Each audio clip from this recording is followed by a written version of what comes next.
Alam nyo ba guys yung isang dahon na to? Alam nyo ba itong dahon na to? Ito ay dahon ng bayabas. Ito, bayabas, dahon ng bayabas. Ang bunga nito ay ipanghalo ng kuan, bangus, either karne. Isasama sa ulam ang bunga nito. Gawin ng bulanglang ito. Pero hingid sa kaalaman ang dahon na ito, lalo na itong talbos ng bayabas na ito ay gamot. Itong mga dahon nito, lalo na yung talbos, kukuha ka lang ng 3 or 5 talbos, ngangat-ngatin mo. At ito ay ipanglunas sa mga sugat. Una-una panglunas sa mga sugat. Pag ikaw ay nasugatan, ngangat-ngatin mo yung ngunguyain mo baga, yung talbos nito.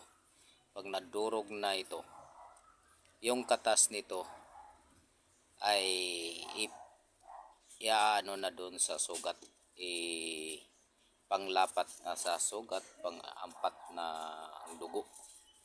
Itong bayabas, yan yung number 1, pampaampat ng dugo doon sa sugat.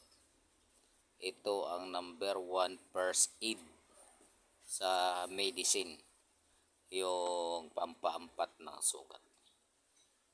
Tapos itapal mo siya, yung inunguya mo ng talbos ng bayabas, inguya mo siya. Tapos itapal mo na doon sa sugat. Tapos kumuha ka rin ng dahon at pakuluan mo to. Ilanggas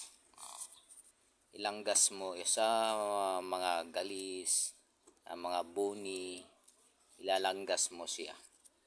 At pati na rin sa sugat, ilalanggas mo. Napakabisang gamot. At doon sa nagtatai naman, ngumuya ka lang ng 3 talbos ulit. 3 talbos nito. Ayan, 3 talbos. Ayan. Ayan, nakikita nyo yan. Ayan. 3 talbos nito, ngangat-ngatin mo lang. At may pang first aid ka na doon sa ikaw ay nag-ELBM. So, mabisa pang gamot ito kaysa mga diatabs o yung diatabs, either Imojun na sa mga drugs medicine. Mabisa ito at pwede mong pang sa nagtatay. Ito talaga yung number 1 na first aid. At maraming benepisyo ang dulot nito, yung talbos ng yung mga ng bayabas. Kumuha ka lang ng dahon nito at inumin mo ng umaga. Kuha ng dahon, ibilad mo, tapos i-blender mo. 2 beses mo inumin. Pag ito'y na-blender mo, pag natuyo na, 2 beses mo inumin. Ayan, sana'y may natutunan kayo sa unang herbal ng medicine. Thank you so much. God bless. Ingat ang lahat.